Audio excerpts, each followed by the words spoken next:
అంతర్ముఖానికి స్వాగతం. ఈ వారం మన ఎపిసోడ్ మనం అవతల వాళ్ళకి ఎందుకు అర్థం కాము.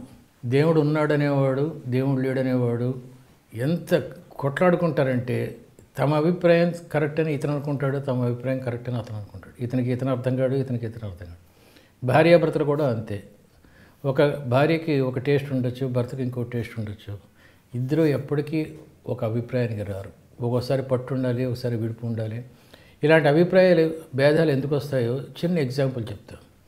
ఒకసారి ఆస్ట్రేలియాలో ఒక మ్యాచ్ జరుగుతున్నప్పుడు కాశ్మీర్ నుంచి రసూల్ అనే కుర్రోడు ఎయిర్పోర్ట్లో దిగినప్పుడు కుక్కలు ఉంటాయి అక్కడ వాసన చూడటానికి.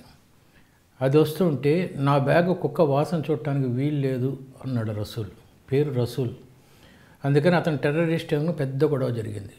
చివరికి అందులో గంజాయి లేదు, పిస్టల్స్, రివాల్వర్స్ లేవు, ఏమీ లేవండి. ఖురాన్ ఉంది. ఆ ఖురాన్ ఉన్న బ్యాగ్ని కుక్క వాసన చుట్టం, ముక్కు పెట్టడం ఇష్టం లేదు అతనికి. ఇక్కడ కమ్యూనికేషన్ గ్యాప్. ఈ కమ్యూనికేషన్ గ్యాప్ ఇతను చెప్పినా సరిపోయి ఉండేది, వాళ్ళు అర్థం చేసుకున్నా సరిపోయి ఉండేది. ఎప్పుడైతే నీ మాటలు అవతల వాళ్ళు అర్థం చేసుకోలేదో వాళ్ళకి నువ్వు ఎప్పుడూ అర్థం కావు. వాళ్ళకి అర్థమయ్యేలా నువ్వన్నా చెప్పాలి, లేకపోతే వాళ్ళు చెప్పేది నువ్వు అర్థం చేసుకోవాలి. దాని గురించి మనం ఇప్పుడు ఈ ఎపిసోడ్. ఒక టీచర్ స్టూడెంట్ని అడిగాడు, 10, 11, 12 తర్వాత అంకేమిట్రా అన్నాడు. వాడు 1 అన్నాడు. ఒరేయ్ 12 తర్వాత 13 రా అన్నాడు. కాదు 1 అన్నాడు. ఎలా అన్నాడు. గడియారంలో 12 తర్వాత 1 ఉంటుంది కదండి అన్నాడు. ఒప్పుకోలే టీచరు, కొట్టాడు అండి. పవర్ఫుల్ టీచరు, ఇక్కడ చిన్న కుర్రోడు. కానీ వీడు చెప్పేది వీడి అభిప్రాయంలో కరెక్టే. ఇంకో ఎగ్జాంపుల్ చూద్దాం. ABCDEFGH ఐతో స్టార్ట్ అయ్యే ఒక సెంటెన్స్ చెప్పరా అన్నాడు.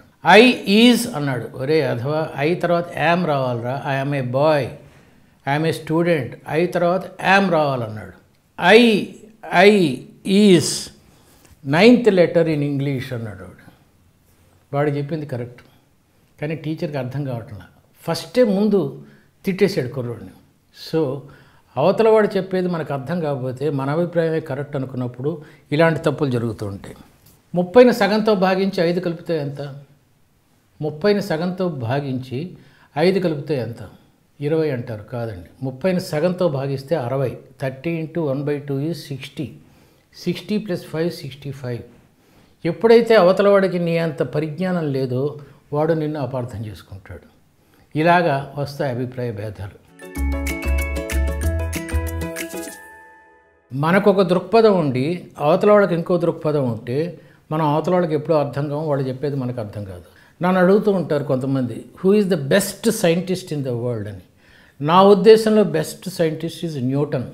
న్యూటన్ కానీ లేకపోయి ఉంటే మన సైన్స్ ఇంకో రకంగా ఉండేది. కానీ నన్ను అడిగేవాడికి Einstein is the best scientist అనిపించవచ్చు. ఇలాగ అభిప్రాయ భేదాలు రావచ్చు. ఒక తల్లి కొడుకును కూర్చోబెట్టి లెక్కలు చెప్పడం మొదలుపెట్టింది. ఒరేయ్ ముందు ఒక గోళీ ఇచ్చా, తర్వాత ఇంకొక గోళీ ఇచ్చా, నీ దగ్గర ఇప్పుడు ఎన్ని ఉంటాయి గోళీలు అంది. 3 అన్నాడు. ముందు ఒకటి ఇచ్చాను రా, తర్వాత ఇంకోటి ఇచ్చాను, ఎన్ని ఉంటాయి? 3 అన్నాడు. ఇలా అర్థం కాలేదేమో అని, ఒరేయ్ నీకు పెన్ ఇచ్చాను, తర్వాత ఇంకో పెన్ ఇచ్చాను, ఇప్పుడు నీ దగ్గర ఎన్ని పెన్నులు ఉంటాయి? 2 ఉంటాయి అన్నాడు. భలే చెప్పావు కదా మరి గోళీలు. నేను ఒక గోళీ ఇచ్చాను, ఇంకో గోళీ ఇచ్చాను, ఎన్ని ఉంటాయి? 3 అన్నాడు. ఒరే ఎదవా ఎన్ని ఉంటాయి రా కరెక్ట్గా చెప్పరా అంటే, మరి నా దగ్గర గోళీ ఆల్రెడీ ఉంది కదా జేబులో, నువ్వు 2 ఇచ్చావు, మొత్తం 3 అయినాయి అన్నాడు. ఇది దృక్పథంలో తేడా అండి.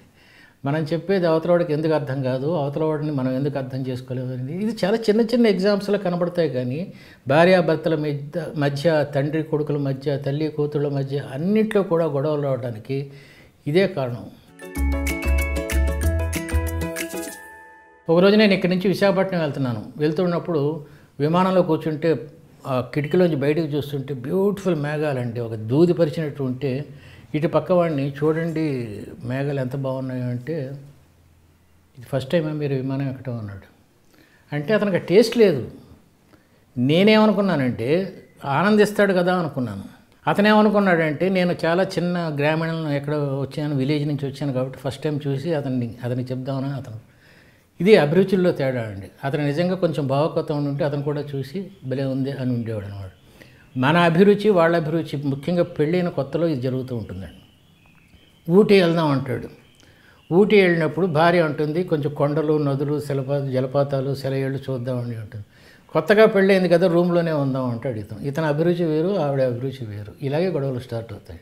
సో అభిరుచుల్లో తేడా ఉన్నప్పుడు అవతలను అర్థం చేసుకోవటం చాలా కష్టం. మనం పెట్టుకున్న కళ్ళజోడులో మనకు కనబడే దృశ్యం వేరు, అవతలవాడ పెట్టుకున్న కళ్ళజోడులో అవతలవాడ కనబడే దృశ్యం వేరండి. దీనికి ఒక ఎగ్జాంపుల్ చెప్తా. కొత్తగా ఇంట్లో దిగారు, అంటే చుట్టూ కాంపౌండ్ వాల్ ఉంది, పక్కన ఇల్లు అలా ఉన్నాయన్నమాట. ఇక్కడ దిగినప్పుడు భార్య భర్తతో ఏమందంటే, చూడండి ఎంత దండెం ఉంది, దండెం మీద బట్టలు ఆరేసింది, బట్టల నిండా మరకలు ఉన్నాయి, సరిగ్గా ఉతకడం కూడా చేత కదా ఆవిడికి, ఎలా బతుకుతున్నారో వీళ్ళు ఇది అని. మరి ఏం చేద్దామే, డిటర్జెంట్ కానీ ఏమైనా కొనిస్తా వాళ్ళకి అన్నాడు. ఏదో అట్లా డిస్కషన్ జరిగింది. మరుసటి రోజు చాలా నీట్గా ఉన్నాయి బట్టలు పక్కనింట్లో. చూసారా మన మాటలు బహుశా వినుంటుంది, బాగా ఉతికింది అన్నాడు. కాదే, మన కిటికీ అద్దాలు నేను తుడిచాను, అందువల్ల అవి నీట్గా కనబడ్డాయి అన్నాడు. ఎప్పుడన్నా కళ్ళజోడు మనం మార్చుకోవాల్సిన అవసరం ఇలాంటి ఎగ్జామ్స్లో బాగా దొరుకుతుందండి. ఎప్పుడన్నా సరే అవతలోడు గొప్పోడా మంచోడా చెడ్డోడా అనేది ఒక బ్యూటిఫుల్ ఎగ్జాంపుల్ ఉందండి. కొత్తగా పెళ్ళయింది, పెళ్ళం అద్భుతమైన సౌందర్య రాశి తీసుకొని అరబ్ కంట్రీస్కి వెళ్ళాడు. బ్యూటిఫుల్గా ఉంది గర్ల్. అక్కడ ఒక అరబ్ చూశాడు ఈవిడ్ని.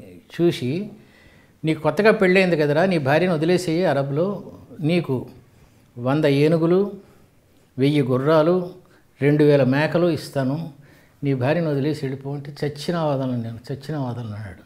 ఇంటికి వచ్చిన తర్వాత ఎంత గొప్పవాళ్ళండి మీరు, అన్ని ఇస్తాన్నా మీరు వదలలేదు నాటి.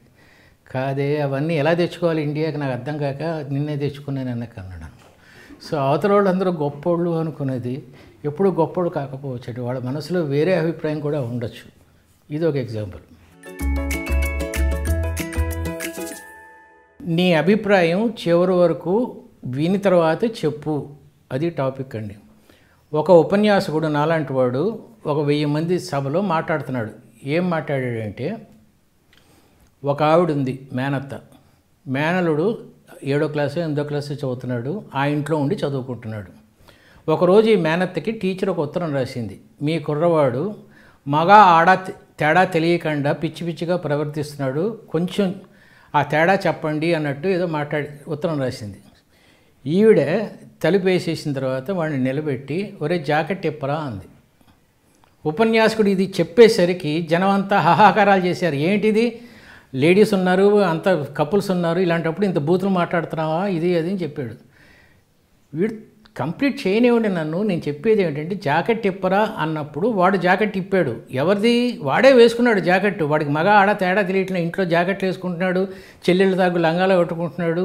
ఈ డిఫరెన్స్ తెలియటం కోసం ఇప్పుడు ఇంట్లో జాకెట్ కదరా నువ్వు వేసుకోవాల్సింది షర్టు ప్యాంటు అని ఈవిడ ఉద్దేశం. ఇది చెప్తోంది వాడికి.